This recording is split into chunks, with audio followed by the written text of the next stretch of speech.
너무 많이 기도해 주셔가지고 정말 은혜 가운데 선교 일정 잘 마치고 돌아왔습니다. 제가 여기서 이렇게 찬양 반주하는데 저희 이제 엄마라고 할게요. 저희 엄마가 지난번에 오셔가지고 그 말씀하셨잖아요. 신부 단장이 아직 안 되셔서 하나님의 신부 단장하는 시간을 주신 것 같다고. 네, 이번에 이렇게 가서 제 동생 남동생이 하는 이야기가 20년 동안 엄마는 그 신부 준비를 하고 계셨던 것 같다고 그 말을 하더라고요. 찬양할 때 제가 조롱하는 소리와 세상 유혹 속에도 주의 순결한 신부가 되겠다는 그 고백을 이렇게 제가 찬양을 하면서 얼마나 많은 조롱이 있었을까.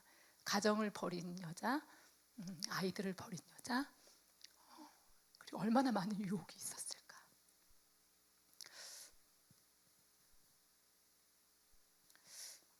근데 그거를 다 뛰어넘고 20년 동안 신부 단장을 하고 계신 어머니의 그 삶을 좀 보고 왔어요. 그래서 20년의 그 발자취를 이렇게 9일 만에 담을 수는 없더라고요. 그리고 9일 동안 하나님이 저에게 부어주신 그 은혜를 이렇게 30분 동안 나누기가 참 어렵지만 오늘 하나님께서 이 짧은 간증, 이 선교 보고를 통해서 물론 한 사람의 이야기가 많이 나오겠지만 그 한 사람의 이야기가 아니라 그 사람을 통해서 하신 하나님의 그 역사하심이 마음껏 높여지는 시간이 되기를 원합니다. 그리고 그 하나님의 역사하심을 통해서 이 땅에 남은 우리들은 어떻게 살아야 되는지 그것을 함께 마음에 이렇게 담는 시간 되었으면 좋겠습니다. 이번에 선교 목적은 엄마의 이제 그 사역을 이제 정리하는 시간들이었어요. 그래서 한 번도 이런 시간이 올 거라고 생각해 보지 못했기 때문에 동생과 언니와 함께 들어가서 그동안 엄마가 하셨던 사역들을 둘러보고 또 정리할 것은 뭐가 있나 이런 것들을 좀 체크해보고 또 가장 중요했던 것이 이제 말씀드리겠지만 알고 계시다시피 이제 땅이 이렇게 있으시잖아요. 그 땅을 중심으로 사역을 하셨기 때문에 케냐가 굉장히 부정부패가 많아서 외국인들의 땅은 그냥 정부에서 바로 가져갈 수가 있거든요. 그래서 그것이 만약에 사라진다면 이 하나님의 일이 중단될 수도 있겠다 이런 생각이 들어서 안전하게 법적으로 이렇게 보호받을 수 있는 장치가 뭐가 있을까 그거를 알아보고 그거를 잘 준비해서 하나님의 일이 중단되지 않도록 그걸 준비하는 일을 또 하러 갔습니다. 그리고 또 하나는 너무 몸이 많이 쇠약해지셔가지고 제가 건강을 좀 챙기도록 이렇게 하고 싶었어요. 왜냐하면 다음 주에 또 트루카나에 들어가셔야 되기 때문에 제가 부시아 엄마 계신 곳에 이번에 가서 옆에 계신 한인 선교사님 댁에 방문을 했는데요. 그 선교사님이 남자분이신데 저한테 그러시더라고요. 엄마 따라서 트루카나에 한번 가보신 적이 있으시대요. 근데 이틀 만에 도망쳐 나오셨대요. 도저히 살 수가 없다고 그 땅은 도저히 견딜 수가 없어서 본인은 그냥 너무 부끄럽지만 이틀 만에 도망 나오셨다고. 그런데 그 길을 20년을 다니셨다고 하시더라고요. 그래서 몸이 너무 쇠약해지셔가지고 제가 처음에 공항에서 처음 엄마의 모습을 본 거예요. 그렇게 마른 모습을 처음 봤는데 마음이 아팠지만 너무 많이 기도해 주셔가지고 지금은 살도 조금 오르시고 다리에 힘도 생기시고 그래서 너무 감사한 시간이었습니다. PPT 보시면 제가 목적지를 조금 보여드릴게요. 이게 지금 케냐 지도인데요. 여기가 나이로비예요. 나이로비까지 인천에서 제일 빠른 항공사 비행기로 19시간이 걸려요. 19시간이 걸리고 이 나이로비에서 엄마 농장에 있는 부시아까지 엄마는 계속 8시간이라고 하시는데 저희가 갈 때 12시간이 걸렸거든요. 현지 본고차로 12시간이 걸리기 때문에 하루에는 갈 수 있는 거리가 아니었어요. 그리고 우리 목사님께서 사역하시는 이곳이 바로 투르카나인데요. 46개, 47개 현 중에서 하나의 현인데 굉장히 크고 준사막지대예요. 그래서 이곳까지 가려면 나이로비에서는 차로 3일, 그리고 부시아에서는 이틀 이렇게 걸리는데 이제 목사님께서는 이번에 일정이 너무 타이트하시고 또 가서 말씀 전하셔야겠기 때문에 이제 비행기 타고 가시거든요. 그러면 2시간 반 정도 가시고 또 차 타고 2시간 반 정도 해서 한 5시간이면은 가실 것 같아요. 근데 엄마는 20년 동안 한 번도 비행기를 못 타신 거예요. 비행기값 알아보니까 편도가 16만 원, 왕복이 36만 원인데 32만 원인데 한 번도 못 타셨다는 거예요. 딱 한 번 이번에 트루카나에서 나오실 때 딱 한 번 타보셨다고. 왜 그러냐고 제가 이렇게 몇 번 물어봐요. 그런데 제가 이번에 가서 보니까 엄마의 모든 화폐 가치는 옥수수 가루인 거예요. 이 옥수수 가루를 이만큼을 사면 이 사람들이 먹을 텐데, 내가 이거 안 쓰면 이 사람들이 먹을 텐데. 그래서 가장 좋아하시는 게 과일이거든요. 근데 거기는 망고, 뭐 파인애플 너무 싸요. 근데 엄마가 좋아하는 과일은 다 수입 과일, 우리나라에서 나오는 뭐 포도, 뭐 오렌지 이런 것들인데, 그런 거 하나를 딱 들었다가 옥수수 가루로 보이는 거예요. 그게 우리나라 돈으로 한 3천 원, 4천 원밖에 안 하더라고요. 근데 그걸 들었다가 4천 원이면 옥수수 가루가 몇 킬로지? 그러고 내려놓으셨다고 해요. 그래서 그렇게 화폐 가치가 옥수수 가루니까 16만 원이라는 그 비행기 표가 얼마나 비쌌겠어요. 그래서 3일 길을 그렇게 가셔서 투르카나에서 사역하셨다고 합니다. 저는 이번에는 나이로비 그리고 부시아까지만 갔어요. 왜냐하면 말씀드렸다시피 다음 주에 엄마가 또 투르카나에 들어가셔야 되기 때문에 그 짧은 여정에 또 엄마를 제가 제가 너무 가고 싶었거든요, 투르카나를. 근데 거기를 엄마를 모시고 가기가 어렵더라고요. 그래서 이번에 다음 기회를 하나님 주시겠지 하고 이번엔 나이로비하고 이제 부시아에 집중을 이렇게 했습니다. 제가 9일 동안 이렇게 지내면서 하나님이 저에게 강하게 이렇게 마음을 주신 단어가 있었는데, 그 엄마의 삶을 보면서 걸어 다니는 하나님의 나라, 이게 저한테 탁 들어왔어요. 걸어 다니는 하나님의 나라. 하나님의 나라가 이 안에 있으니까 엄마가 가시는 곳마다 하나님의 나라가 펼쳐지고 하나님의 나라가 세워지고 그 영혼들이 살아나고 하나님의 뜻이 막 이루어지는 거예요. 오로지 딱 하나. 그러니까 삶의 모든 이유와 존재 목적과 내가 살아가는 모든 이유가 우리 아버지의 뜻이 이루어지는 것, 그 하나가 그 하나밖에 목적이 없는 거예요. 그걸 보면서 와, 걸어 다니는 하나님의 나라다, 그런 생각을 했어요. 그래서 이제 엄마의 사역은 어떤 선교사님들은 어느 고아원 하나를 세우고 뭐 학교를 맡아서 이렇게 운영을 하고 교회를 세우고 이런 일을 하시잖아요. 그런데 저희 엄마는 되게 독특한 부르심을 받으셨더라고요. 누군가가 할 수 있도록 고아원을 하고 싶은 어떤 선교사님이 계시거나 한국 교회가 있으면 잘 연결시켜서 지렛대 역할을 해주셔서 그 교회가 온전히 그걸 서포트할 수 있도록 잘 도와주는 사역, 그리고 그게 잘 온전히 섰으면 혹시 거기에 필요한 것이 뭐가 있는지 다시 채워주고 이렇게 돌아보고 순회하고 이런 사역들을 하셨어요. 그래서 그런 곳들, 그런 지역들, 기관들이 30여 개가 넘는다고 하시더라고요. 20년 동안 그렇게 세워가시면서 사역을 하셨다고 합니다. 처음에는 이제 선교비가 들어오면 이제 곡식을 사서 투르카나에 나르고, 그때 이브예배 때도 말씀하셨는데 망고 주스 팔아가지고 곡식 사서 나르고 막 이러셨는데, 이렇게 생각해 보니까 곡식을 사서 주면 먹고 끝나더래요. 남는 게 아무것도 없더래요. 그래서 그리고 그들의 삶도 달라지는 게 없고, 저도 엄마가 아프리카에서 누군가를 보내서 저희 집에서 같이 산 적이 있었거든요. 저희 엄마가 그런 스타일이에요. 전화 한 통화로 케냐에서 누구 간다, 이제 같이 살아라, 이런 스타일이세요. 그래서 저도 대학교 때 그 아프리카 아이랑 한 방에서 같이 산 적이 있었는데 정말 근성이 저희하고 달라요. 그러니까 열심히 일하고 노력하고 땀 흘리는 게 아니라 누가 주면 너무 좋고 안 주면 서운하고 막 이런 마음이 많은 또 민족이기도 해요. 그래서 엄마가 그걸 주면 다 먹고 없어지니까 이 민족성도 안 바뀌고, 그래서 생각해낸 것이 그러면 곡식을 기르자.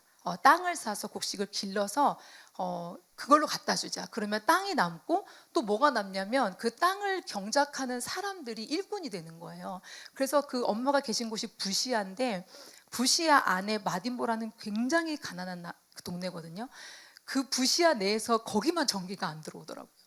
그래서 제가 처음에 갔을 때 밤 10시인가 도착했거든요. 근데 엄마가 우리 왔다고 동네 사람들이 다 나왔어, 봐봐 하는데 아무도 안 보이는 거예요.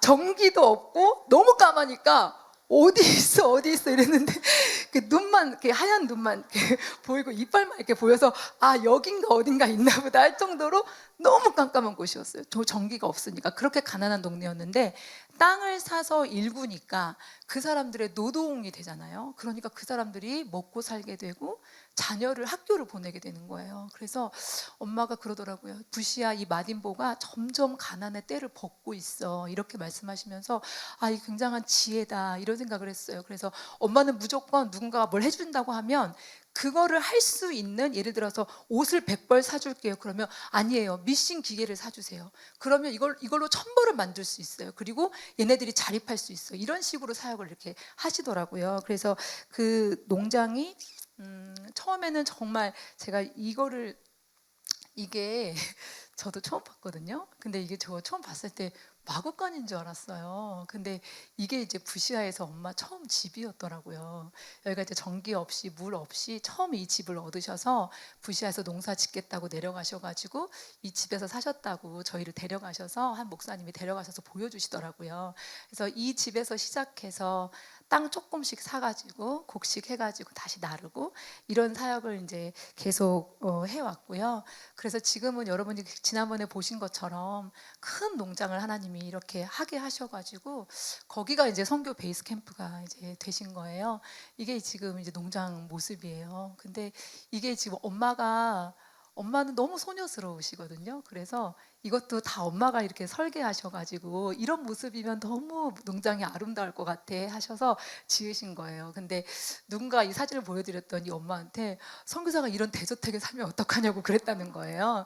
근데 제가 놀랬던 거는 그때 제가 너무 첫날 속상했던 건 뭐냐면 엄마 숙소가 없는 거예요. 여기에 그렇게 오래 사셨는데 엄마 숙소를 클리닉 센터로 내놓으시고 개조하시고 엄마 방이 없는 거예요. 저희가 갔는데 잘 데가 없는 거예요. 그러니까 엄마는 열심히 저희 온다고 준비하셨는데 그 창고 있죠. 그 요셉의 창고라고 불리는 곡식 넣는 그 창고 2층 직원 휴게실이 엄마가 그냥 쉬는 곳이었던 거예요. 그래서 그 방 4칸 정도가 있었는데 거기에 이제 침대 잠깐 갖다 놓으시고 저희 동생이랑 또 같이 간 분은 매트 깔고 바닥에 그렇게 잘 정도로. 그래서 제가 사실 이번에 가면서 딸의 입장에서 보지 않을 거야. 나는 사역자의 입장으로 볼 거야 같지만 너무 속상한 거예요. 어떻게 이걸 다 해놨으면서 본인 집을 방 한 칸을 안 해놨을까. 그런데 제가 다 포기하면서 그래 참 우리 엄마답다 이런 생각을 하면서 마음을 또 내려놓기도 했어요. 그래서 보시면 이게 야곱의 창고거든요. 정말 입에 달고 사셨어요. 야곱의 창고를 지어야 돼. 야곱의 창고를 지어야 돼. 이게 뭐냐면 굉장히 커요. 굉장히 큰데 다 창고예요. 다 창고고 때로는 뭐 결혼식 아니면 세미나 교단 뭐 모임 같은 걸 하더라고요. 근데 이거를 왜 생각하셨냐면 곡식이 값이 너무 널뛰는 거예요. 그래서 곡식 값이 막 떨어질 때는 언제냐면 출하할 때 아이들 학비를 대야 되니까 가축도 팔고 곡식도 너무 많이 나온대요. 그래서 가격이 확 떨어졌다가 어느 날 가격이 너무 올라가는 거예요. 그러면 그 지역의 사람들뿐만 아니라 투르카나 사람들도 이제 못 먹는 거죠. 그리고 파는 곡식은 너무 안 좋아서 막 썩은 거를 막 이렇게 같이 섞어서 팔고 막 이렇다고 해요. 그래서 엄마가 저장을 해야 되겠다. 그래서 곡식값이 올라도 이 사람들이 똑같이 먹을 수 있도록. 그래서 제가 창세기를 이 시점에 읽었잖아요. 저희가 아 진짜 요셉 창고가 맞구나 그런 생각을 하면서 이번에도 곡식값이 많이 올랐대요. 많이 올라서 사람들은 배고프고 할 때 엄마는 똑같은 걸로 그냥 다 나눠주고 또 투르 하나 갖다 주고 이랬다고 해요. 그래서 이 요셉의 창고가 정말 너무 하나님의 지혜였다는 생각이 좀 들기도 했어요. 여기는 그때 보셨던 빵 공장인데요. 그 농장 옆에 이제 클리닉 센터 옆에 있어요. 이 빵 공장이 이제 엄마가 처음 콜링 받으셨을 때 그 빵으로 부르심 받은 거거든요. 빵 공장 해라 이걸로 부르심 받아가지고 열심히 이제 배우셔서 가셨는데 여기서 빵을 하루에 한 2,000개 정도를 만드신대요. 그것도 오븐도 없어요. 장작으로 다 해요. 장작으로 하는데 2,000개는 어디로 가냐면 이제 동네 이제 못 먹는 사람들 그런 사람들한테 나눠주고 또 나이로비에 있는 사역지 고아원이나 학교나 이런 데에 나르더라고요. 그리고 선교사님들이 오셨을 때 제가 어느 지역으로 갈 거니까 빵 2,000개를 해주세요. 그러면 또 그렇게 만들어 주시고 그래서 정말 좋은 그런 재료로 또 가격은 너무 저렴한 걸로 이렇게 빵을 이렇게 나르고 계셨어요. 그리고 이 빵 공장 2층에 작은 침대를 이렇게 갖다 놓으셔서 거기서 기도하시고 거기서 잠깐 주무시고 하신다고 하는데, 장작 열 때문에 너무 더운 거예요. 그리고 햇볕 때문에 너무 더운 거예요. 그러니까 이 양쪽으로 너무 더우니까 도저히 여기서는 참 주무실 수가 없다고, 그래서 바나나 잎을 다 달아 놓으셨다고 그래요. 여기 있더라고요, 여기다가.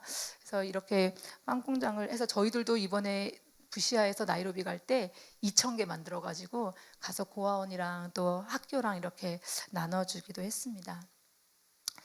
여기 뒤에 있는 곳이 이제 클리닉 센터거든요. 보이세요? 여기 예쁘게 있는 그 개조한 거예요. 여기가 원래 이제 작은 엄마 집이었다고 하는데 이거를 이제 클리닉 센터를 하시겠다고 이렇게 예쁘게 해놨어요. 그래서 안에 이제 2월 말이면 한국에서 또 어느 교회가 가서 이 클리닉 센터, 우리식으로 하면 커팅식이죠. 커팅식 같은 걸 하고 이제 시작을 한다고 해요. 그런데 이 이렇게 돼 있어요. 저 파랑 지붕이 또 엄마가 대기실을 만들어 놨더라고요. 사람들 덥다고, 클린센터 오는 사람들 덥다고 대기실까지 저렇게 만들어 놓고 그 클린센터를 지금 오픈을 준비하고 있는데 저희한테 오토바이를 타고 잠깐 어딜 가자는 거예요. 그래서 어디 가냐 했더니 모세네 집을 가야 된다고, 엄마가 클리닉 센터를 왜 하게 됐는지 그 아이를 보여주겠다고 해서 갔어요. 그런데 이 청년이죠. 지금은 모세, 앤드류, 그리고 셋째 아들 3명이 각각 그 동네에 사는데 아버지가 의사셨대요. 엄청 부자였는데 아버지가 갑자기 돌아가셔가지고 한순간에 거지가 된 거예요. 그러면서 정신지체도 오고, 그래서 집을 찍었는데 이게 집인 거예요. 여기서 아이들이 자고 먹고, 그런데 이 이제 이 발에 벌레가 이렇게 생긴 거죠. 그때 보셨죠? 막 벌레 빼는 거. 그래서 엄마가 갔는데 너무 엄마는 처음에 이게 무슨 병인지 몰라가지고 이 아이를 여기를 마사지를 해주고 막 발을 비비고 막 기도를 해주는데 그게 이제 엄마 발로 들어가 버린 거예요. 그 벌레가 이게 잘 옮기거든요, 이게. 그래서 이 아이는 발, 손 막 다 벌레가 있고 이제 엄마는 다시 빼서 치료 받으셨는데 이걸 또 보시면서 이게 이제 국소 마취가 안 되고 막 다 생사를 끄집어내야 되고 아니면 잘라야 되고 막 이러니까 국소 마취가 되는 클린 센터를 너무나 하고 싶다 이런 생각을 하셨고, 또 이 여자들이 아이들이 임신을 하면 그 병원까지 못 가가지고 오토바이에서 아이를 쏟아버린대요. 그러면 길거리에서 아이들이 막 죽고 막 이런 걸 보면서 산부인과도 해야겠다 이런 생각을 하시면서 그 클리닉 센터를 지금 준비하고 계세요. 그래서 2월 말이면 엄마가 막 그토록 기다리는 그 클리닉 센터가 이제 시작을 하신다고 그렇게 이야기를 들었어요. 이게 지금 그 앤드류예요. 그래서 같이 기도하고 저희가 또 저희 언니가 감동이 있어서 이분들 집을 수리하고 하는 그런 비용들을 또 헌금하고 왔어요. 그래서 이 환경들이 좀 나아져야 병도 나아지기 때문에, 그래서 엄마가 이 빵들이 이렇게 전해지는 거예요. 이 사람들이 먹고 살 수 없기 때문에 이 빵도 이렇게 전해지고, 제가 이거는 이제 왜 보여드리냐면 이게 엄마가 이렇게 디자인해서 한 언덕 힐이에요. 이게 뭐냐면 너무 그 집들이 더우니까 엄마가 생각했대, 어떻게 하면 안 덥게 할 수 있을까. 그래서 지붕을 덮고 거기다 잔디를 깔면 어떨까 생각을 했다는 거예요. 그래가지고 이거를 다 이제 그려가지고 이렇게 만들어 달라고 해가지고 이렇게 만들었어요. 실제로 2층에 들어가 보니까 너무 쾌적하더라고요, 이 집이. 집은 아니고 엄마는 힐이라고 부르는데 제가 이거를 보여드린 이유가 엄마가 너무너무나 사랑하는 장소거든요, 이게. 근데 여기서 이제 마지막 예배를 엄마랑 같이 드렸어요, 저희가. 제가 이제 엄마 모시고 이제 저희 가족들이랑 올라가서 엄마 우리 같이 마지막 예배 드리자. 나이로비로 가기 전에 예배 드렸어요. 그래서 제가 하나님이 이렇게 찬양을 생각나게 하시더라고요. 같이 부르고 싶은 찬양을. 어렸을 때 엄마랑 저희랑 많이 부르던 찬양이었거든요. 그게 이제 이 찬양이었어요. 저 멀리 배는 나의 시온성, 오 거룩한 곳 아버지 집.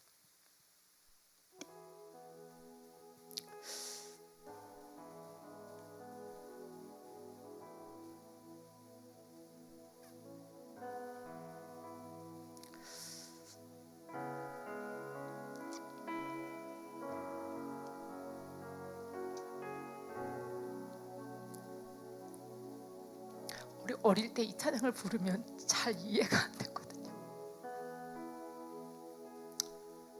참 불쌍하다, 뭐 참 힘들겠다 이 정도였는데 제 앞에 이 찬양대로 사신 그 분을 이렇게 보니까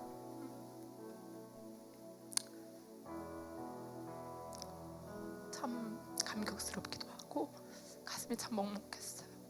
근데 더 이렇게 제 마음을 울리는 거는 엄마가 너무 담담하게 이 찬양을 부르시는 거예요. 저희 엄마 되게 감수성이 풍부한 분이시거든요. 근데 본인이 걸어가야 되는 길이 너무나 정확해서 눈물도 말랐나 보다 이런 생각이 들었어요.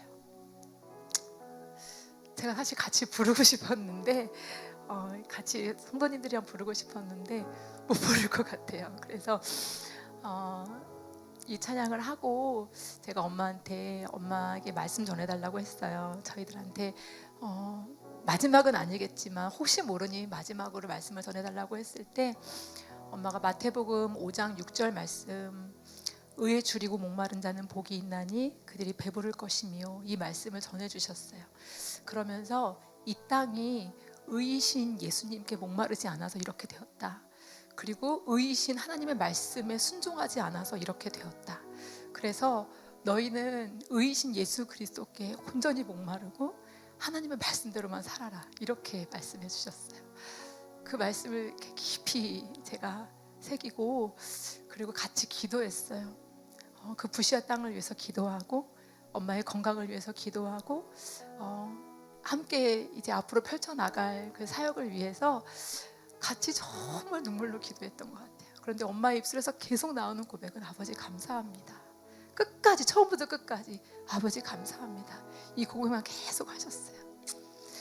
그리고 제가 이제 엄마 마지막에 주님 앞에 섰을 때 주님께 이렇게 드리고 싶은 마지막 찬양이 뭐야 이렇게 물어보니까 저희 외할머니, 그러니까 엄마의 엄마가 60년 새벽 기도 인생이세요. 저희 외할머니가. 그래서 외할머니가 가장 좋아하는 찬양을 부르고 싶다고 그러셨어요. 그게 지금까지 지내온 것 주의 크신 은혜라. 주님 다시 배울 날이 날로 다가와. 무거운 짐 주께 맡겨 버릴 날도 멀잖대. 그 찬양하는데 제 동생이 정말 많이 울더라고요. 그러면서 엄마가 마지막으로 저희를 위해서 축도해 주셨어요.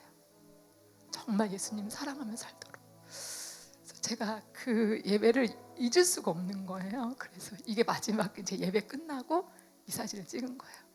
이제 이 사진이 제가 너무 귀해가지고 사람들한테 많이 이렇게 보내드렸는데 엄마의 마른 모습 때문에 너무 마음 아파하시더라고요. 근데 제 표정을 보면 너무 기쁘잖아요. 제가 작아서 안 보일 수도 있는데 너무 기뻤어요. 너무 기쁘고 제 입에서는 하나님께서 하신 일을 너무 찬양하고 있었어요.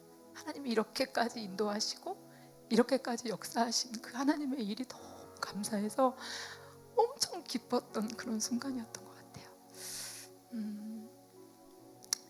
이거는 이제 예배 끝나고 엄마가 저한테 오셔서, 그러니까 제가 셋째 딸이긴 한데 엄마랑 제일 가까워요. 제일 가까워서 엄마가 언니는 몽골 선교사기도 했고 또 작은 언니는 외국에 살기도 하고 막내는 아들이니까 저를 옆에 끼시고 정말 많은 이야기를 해주셨었는데 세련아, 엄마가 딱 하나 남기고 가고 싶은 게 있어 너희들한테 하시면서 이 성경을 이렇게 보여주셨어요.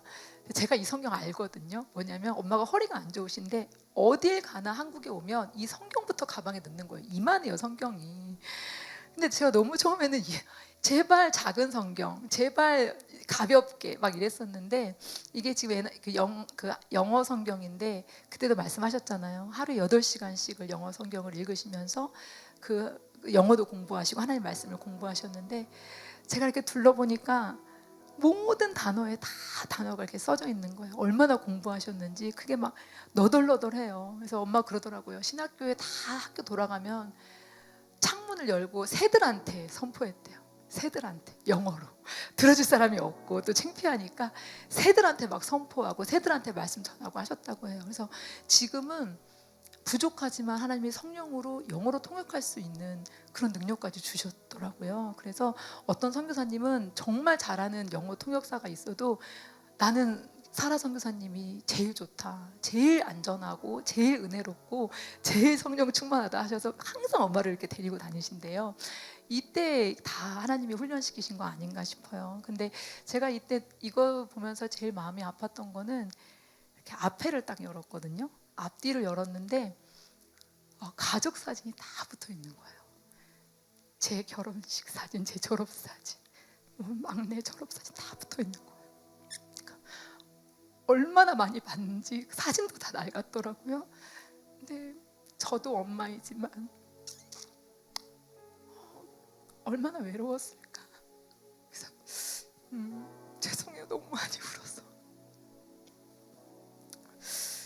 제 동생이 엄마 인터뷰를 굉장히 많이 했어요. 잘 이렇게 기록하고 싶다고. 그래서 엄마에게 물어봤어요. 엄마, 자식들이 보고 싶었을 때는 어떻게 했어? 이렇게 물어보니까 엄마 대답이 보고 싶단 말은 너무 표현이 작지 이렇게 말씀하시는 거예요. 보고 싶고 그립다라는 말로는 다 할 수가 없다. 근데 그 길을 저희 엄마 진짜 자식이 죽고 못 사시는 분이건 제가 알아요. 자식이 죽고 못 살고 벌레 무서워서 못 사시는 분이 그 두 개를 띄워놓고 가신 거거든요. 그래서 제가 이 성경을 받아들고 엄마 앞에서 안 울려고 이거를 가방에 제가 한국에 가지고 가겠다 하고 한참을 이제 다른 데 가서 울었던 기억이 나요. 저희가 이제 이렇게 부시아의 사역을 마치고 엄청 많이 돌아다녔어요. 부시아에서도. 그러고 저희가 나이로비로 다시 12시간 걸려서 돌아왔거든요. 그러면서 엄마가 이제 몇 군데 돌아보자 하시면서 간 곳이 여기 끼암비오라는 슬럼가였어요. 근데 그때도 사진 보셨죠? 케냐에는 그 나이로비에는 크게 두 개의 슬럼가가 있는데 키베라하고 이런 끼암비오 슬럼가인데 키베라는 조금 발전이 됐대요. 근데 키베라는 예전에 되게 더 위험했어요. 그래서 거기서 순교자도 나오고 엄마의 동역자도 키베라에서 사역하시고 돌아오시는 길에 강도를 만나서 돌아가신 적도 있거든요. 그렇게 위험한 곳인데 여기는 이제 끼암비오가 제가 본 곳 중에 정말 가장 열악하고 더러운 곳이었어요. 그리고 이 다리가 지금은 엄마는 막 한강다리처럼 멋있다고 하시는데 이게 이제 홍수가 나서 다리가 무너졌을 때 거기서 나무로 다리를 지어가지고 건너가는 사람마다 막 10원씩 받았대요. 근데 엄마가 너무 속상해가지고 지나갈 때마다 계속 명령으로 기도했대요. 다리가 생기라고, 다리가 생기라고. 그리고 안 생기면 내가 삼성 이재용 회장을 찾아갈 거라고 저한테 그렇게 말씀하셨거든요. 그러니까 그렇게 말씀하실 정도로 이 다리가 소중했는데 이번에 돌아가 보니까 이 다리가 세워져 있었다는 거예요. 그러면서 하나님이 엄마 기도 응답하셨다고 되게 좋아하셨어요. 근데 이 거리가 참 위험했어요. 이 끼암비오 거리가 저희가 모르고 가서 그렇지 저희는 굉장히 사람들이 눈빛이 음란하고 굉장히 폭력적이고 어떻게 하면 빼앗아갈까 이런 눈빛으로 저희를 계속 쳐다보는 거예요. 근데 이제 엄마는 너무 신기한 게 여기가 지금 그 학교거든요. 이게 깡통 학교였는데 이제 깡통 학교가 무너질 것 같으니까 정부에서 철거해 버린 거예요. 그래서 아이들이 다 흩어져 버린 거예요. 학교가 없어져 버린 거예요. 그래서 엄마가 안 되겠다 싶어가지고 다 동역자들 세워가지고 이 학교를 다시 건축을 했어요. 건축을 해서 아이들이 200명이 다시 모이게 된 거예요. 그러니까 이 건축을 할 때 이 끼암비오 슬럼가에서 한 달을 사셨다는 거예요, 엄마가. 그 빈대가 얼마나 많은지. 그래서 제가 어떻게 여기서 한 달을 사셨는지 모르겠지만 그 한 달의 또 수고를 통해서 이렇게 학교가 세워지고 또 아이들이 얼마나 여기서 이 랜손 목사님이라는 목사님이 운영하시는 건데 제가 고아원 학교도 가봤거든요. 고아원이 운영하는. 근데 말씀을 먹은 아이들은 다르더라고요. 눈빛이 달라요. 말씀을 읽고 막 예수님은 나의 빛이요, 예수님은 나의 힘이요, 막 계속 외치고 말씀 외우고 막 찬양하는데 눈빛이 다른 거예요. 그래서 제가 이거를 영상을 좀 찍어왔는데 저희 엄마가 예수네 구주 노래를 가르치잖아요. 근데 얼마나 이 노래를 가르쳤는지 엄마가 가는 곳곳마다 부르는 거예요. 그래서 엄마가 이번에 그 투르카나에서 사역하시는데 로드와에서 시내에서 장성한 청년들이 와가지고 툭툭 치면서 예수네 구주 이러더라는 거예요. 그래서 너희들 그걸 어떻게 알아? 그랬더니 당신이 우리 어렸을 때 이 투르카나에 와서 가르쳐준 노래라고 우리가 이렇게 컸다고 그러더라는 거예요. 그리고 어떤 아주머니는 막 뭐 하다가 또 엄마를 치면서 예수 내 구주 엄마가 또 어떻게 알아요? 그랬더니 당신이 와가지고 우리 아이들 그렇게 가르쳤다고. 어떤 사람들은 주문이니까 저 사람 따라가지 마, 주문이니까 외우면 안 돼, 막 이렇게 했던 사람들도 있지만 그렇게 예수내고주를 가는 곳곳마다 전해가지고 여기 고아원에도 갔는데요, 가자마자 막 애들이 예수내고주를 부르는 거예요. 그래서 제가 영상을 제가 찍었는데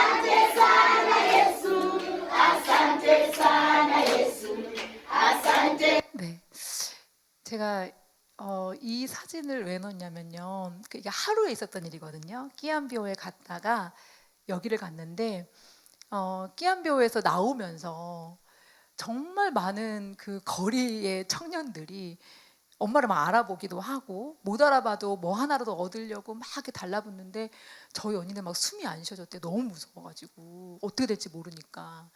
근데 엄마는요 아무렇지도 않아요. 왜냐면 거기서 살았기 때문에 왔어? 뭐 필요해? 뭐 이러면서 저희 짐을 막 들어준 애한테 뭐 200원 300원 주고, 또 정말 제가 처음 보는 너무 이렇게 험하게 생기신 분이 또 달라붙어가지고 바나나를 달라 뭘 달라 막 이러는데, 저도 사실은 저는 이렇게 사람에 대한 경계심이 별로 없는데 딱 경계가 되더라고요. 어떻게 하지 이랬는데 또 엄마는 거기 가가지고 뭐 먹고 싶은데, 바나나 먹고 싶어, 바나나 좀 사줘라 이러면서 그 옆에 그냥 동네에 이렇게 아들처럼 이렇게 대하시는 거예요. 그래서 와, 참 신기하다.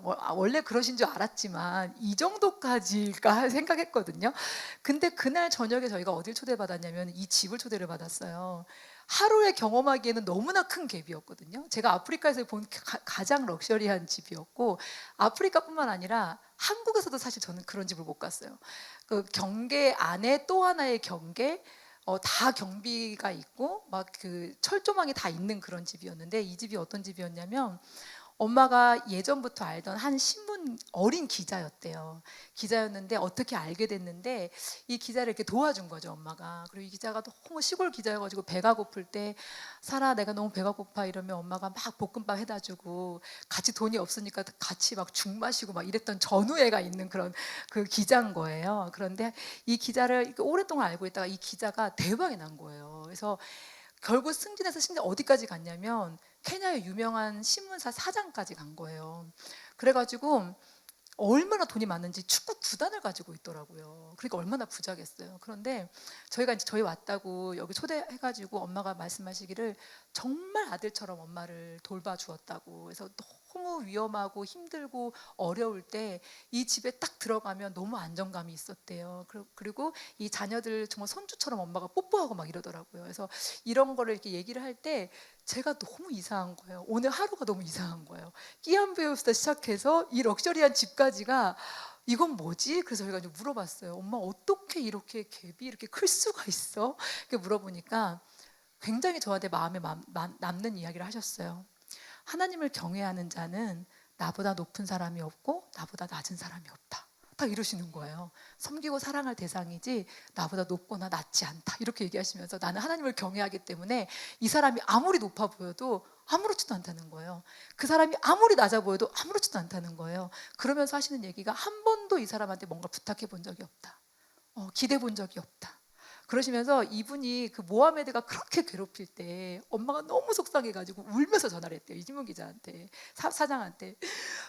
막 했더니 누가 우리 사라를 이렇게 괴롭혔냐고, 당장 이름을 대면 내가 잡아드리겠다고. 왜냐면 경찰보다 높은 직급이라고 하더라고요, 신문사 사장이. 근데 엄마가 딱 그 얘기를 듣고 전화를 끊었대요. 왜냐면 하나님의 방법으로 해야지 사람의 방법으로 하면 안 되기 때문에. 그러면서 한 번도 이런 사람, 그러니까 엄마의 주변에 너무 고위급이 많은 거예요. 저희가 보니까 뭐 교육부 장관도 있지, 뭐 그 교단 총회장도 있지. 그런데 다 똑같은 거예요, 엄마한테.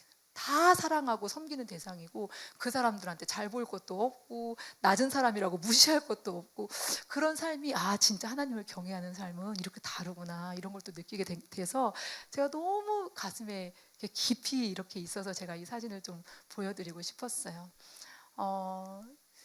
여기가 이제 나이로비인데요.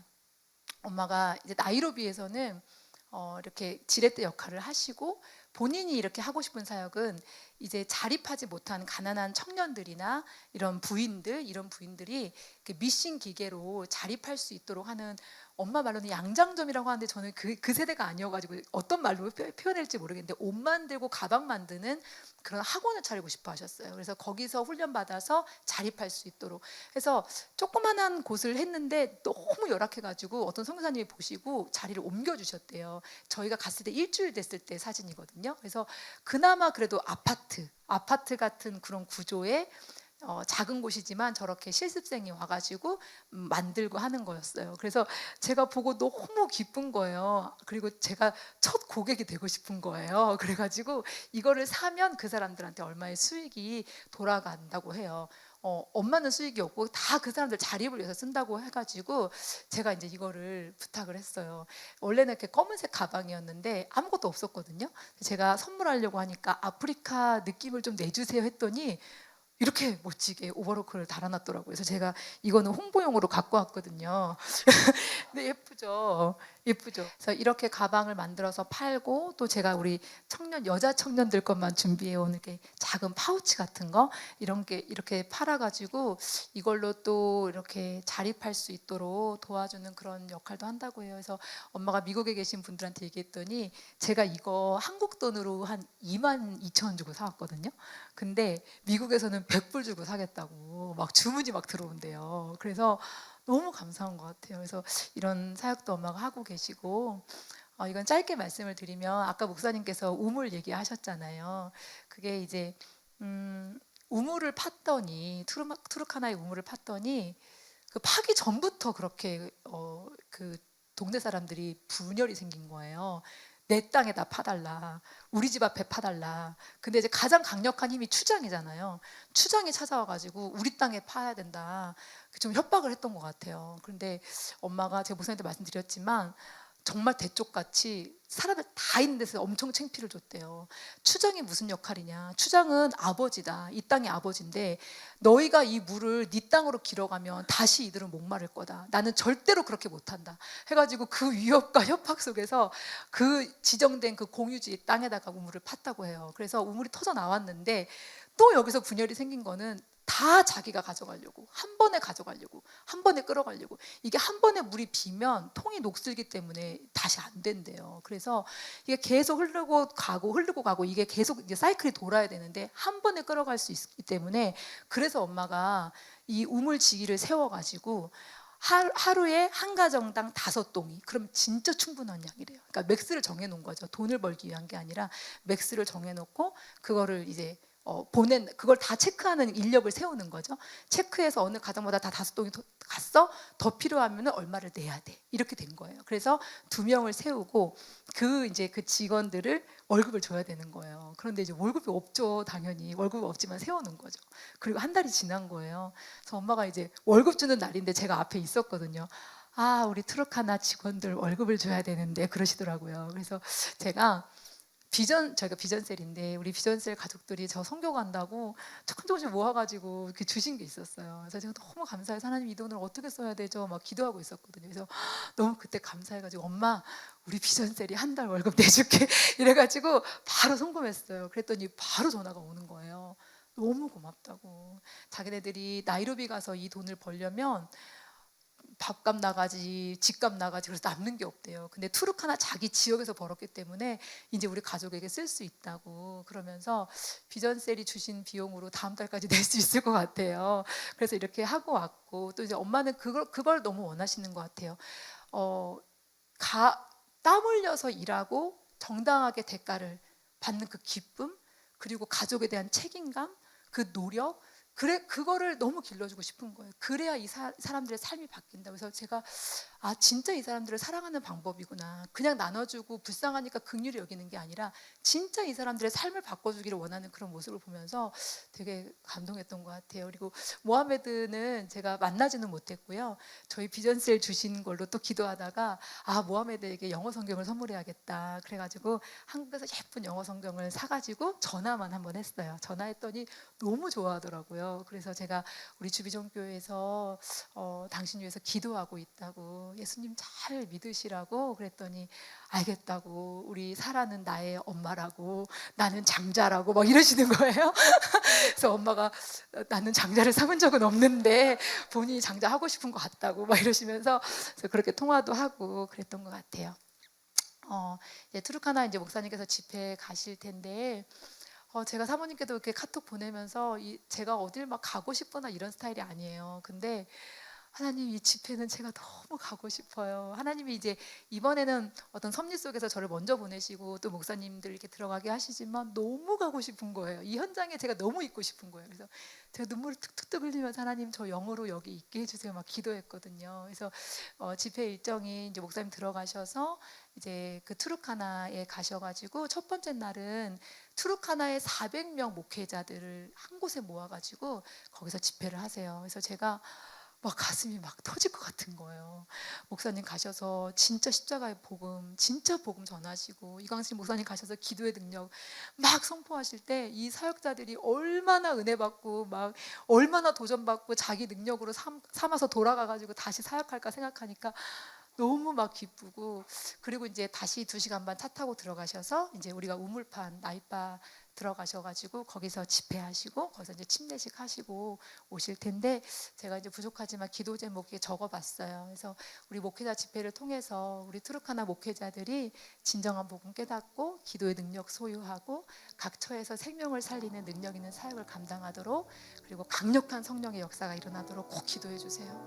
그리고 나이바 지역에 이제 우물은 터졌으니 진짜 생수이신 예수 그리스도가 온전히 전해지도록, 그리고 그들이 예수님을 영접하고 거듭나서 새 생명을 얻도록, 우물로 인한 다툼이 사라지고 복음으로 인하여 하나 되고 그 지역이 발전되어 갈 수 있도록 기도해 주세요.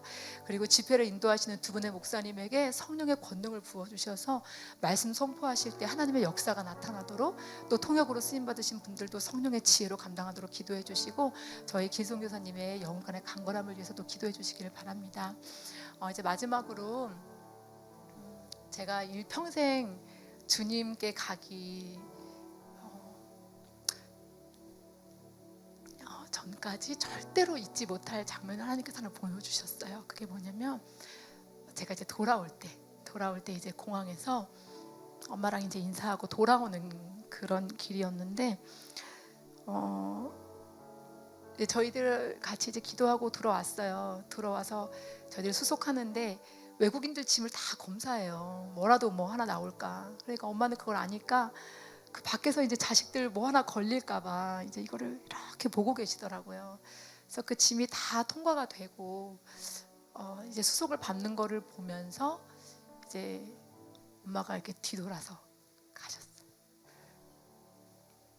근데 이렇게 분홍색 모자를 쓰고 계셨거든요. 근데 이렇게 뒤돌아서 너무 터벅터벅 걸으시는 거예요. 눈물도 안 흘리시고 터벅터벅 그냥 걸어가시는데, 까만 그 사람들 속에 터벅터벅 걸어가시더니 한참 지나니까 안 보이시는 거예요, 그 분홍색 모자가. 근데 제가 영혼의 눈을 떠서 보니까 엄마를 메고 있는 게 있더라고요. 그게 주님의 사랑이었어요. 제가 딱 찬양이 생각난 게 오직 주의 사랑에 매여. 이끌려서 가는 느낌이 들었어요. 내가 막 걸어가는 게 아니라 오직 주의 사랑에 매여서 그냥 가야 되기 때문에 이끌려서 가는 그 모습을 보면서 잊혀지지가 않는 거예요. 저만 봤거든요. 언니랑 동생은 막 수속하고 있고 저는 마지막까지 이렇게 보고 있었어요. 저는 딸로서 그 모습을 바라봐도 마음이 아팠을 텐데, 저도 사역자잖아요. 비행기 안에서 주님이 저에게 너는 뭐에 매여 있니? 라고 물으시는 것 같았어요. 너의 삶은 도대체 뭐에 매여 있니? 나도 똑같이 주님의 사랑을 받았는데, 나도 똑같이 주님의 사랑을 알고 있는데 나는 지금 뭐에 매여서 가고 있나? 제가 오늘 주일 예배 드리면서 끝나고 기도하면서 많이 회개했어요. 나는 여전히 나에 매여 있고, 나의 환경에 매여 있고, 나의 어떠함에 매여 있는 저의 모습을 보면서, 하나님, 엄마의 발자취를 10분의 1도 못 걸을 수도 있어요. 그런데 저도 오직 주의 사랑에 매이고 싶어요. 그 고백을 드렸던 것 같아요.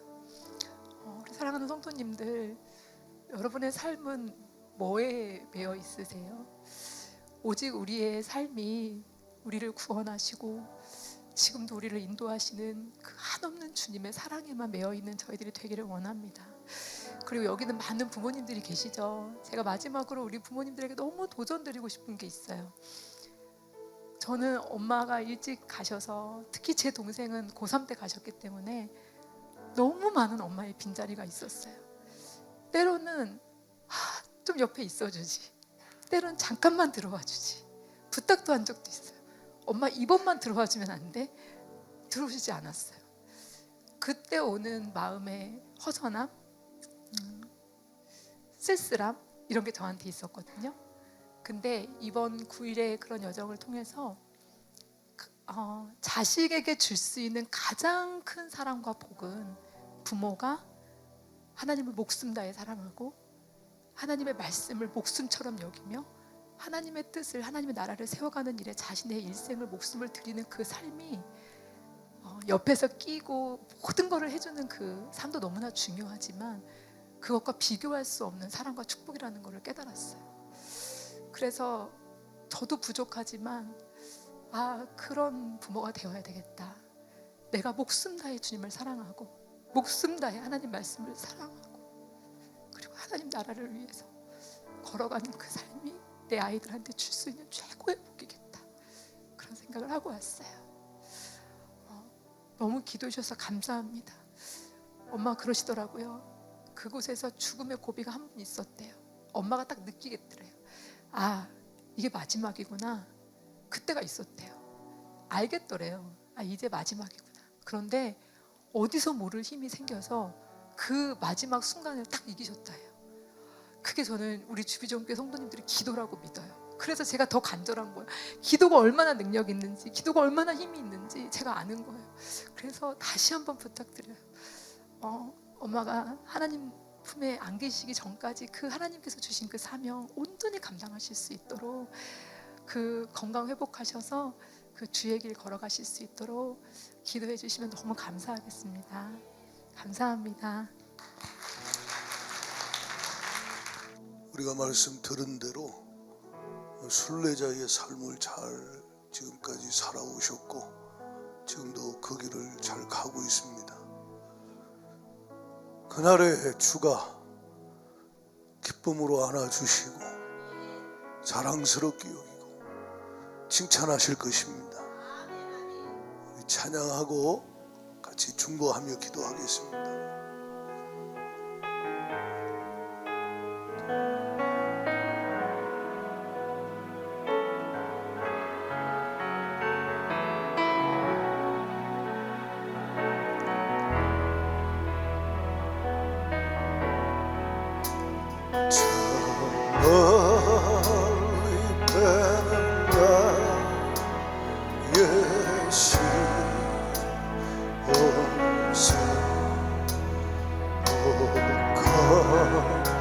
거룩한 곳 아버지 집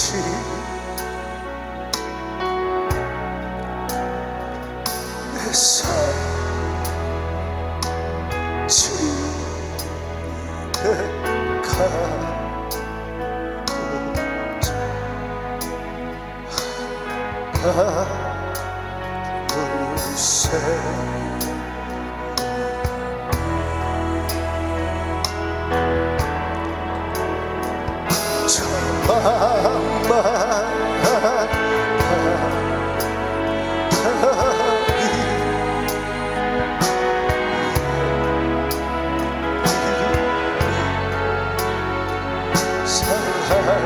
살지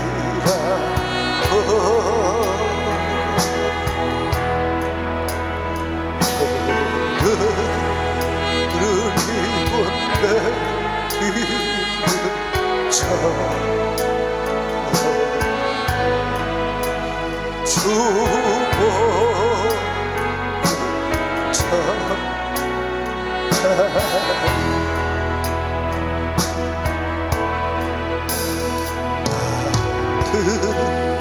간 나의 길 따라가고 저도 산에서 편히 쉴 때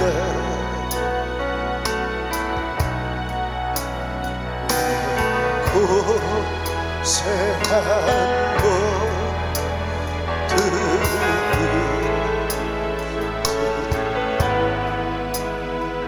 주께서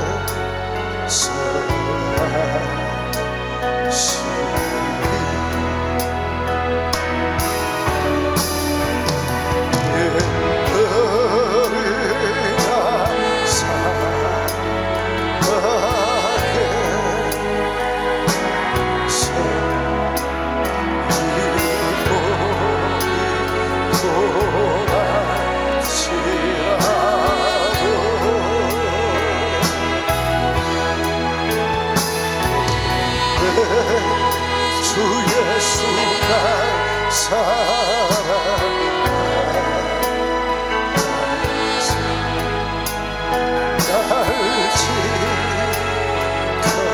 지켜주시고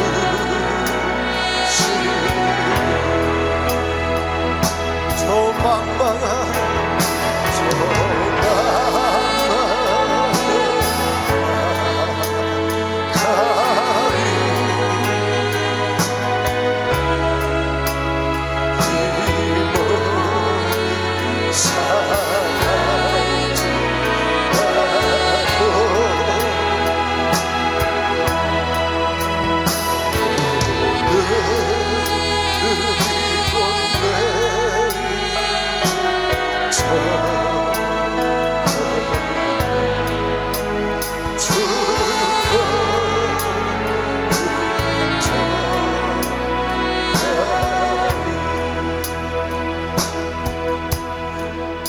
이 시간 우리 합심하여 기도하실 때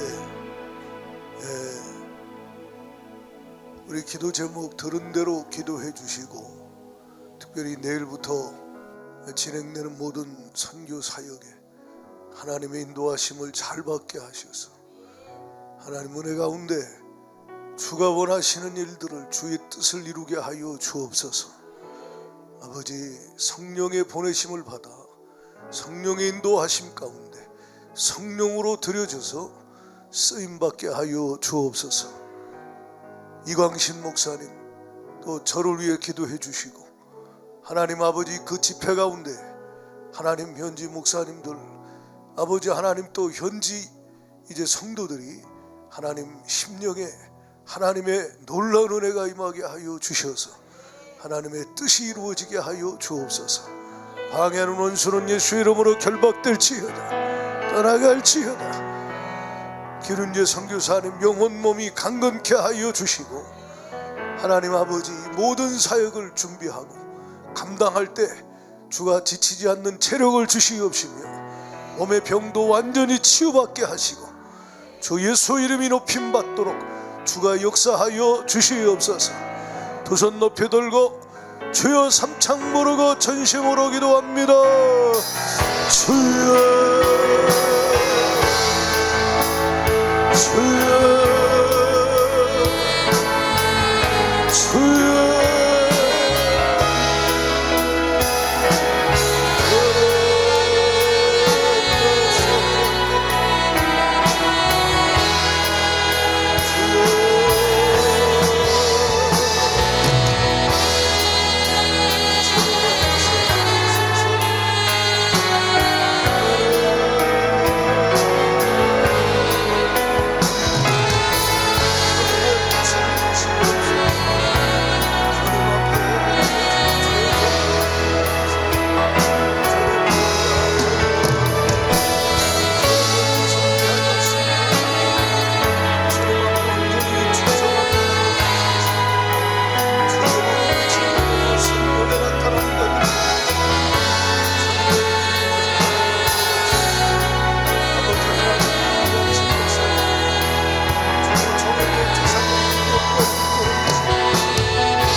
주님, 이 찬양 가사대로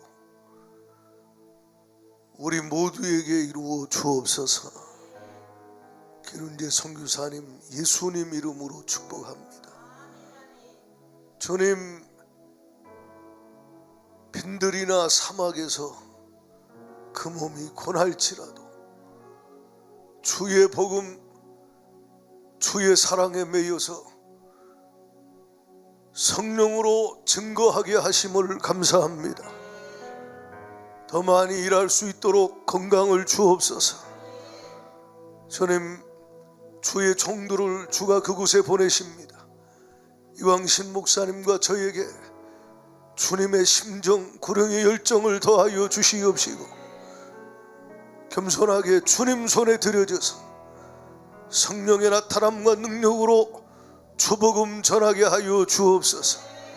현지 목사님들과 성도님들 심령에 부흥이 일어나게 하여 주시옵시며 하나님의 기쁘신 뜻이 하나님 그 땅 가운데 성령으로 이루어지게 하여 주옵소서. 방해꾼 원수마귀 어둠의 역사 예수 이름으로 명하노니 결박될지어다. 누군가의 자아에 붙어서 미혹하여 넘어뜨리고 쓰러뜨리고 방해하는 귀신 역사 예수 이름으로 명하노니 떠나가, 떠나가, 떠나가, 떠나가, 떠나갈지어다. 성령님 역사하여 주시옵시고 하나 되어 주의 손에 드려져 주의 일을 이루게 하여 주시옵시며 주께 영광 돌리게 하여 주옵소서. 예수님의 이름으로 감사하며 기도드리옵나이다.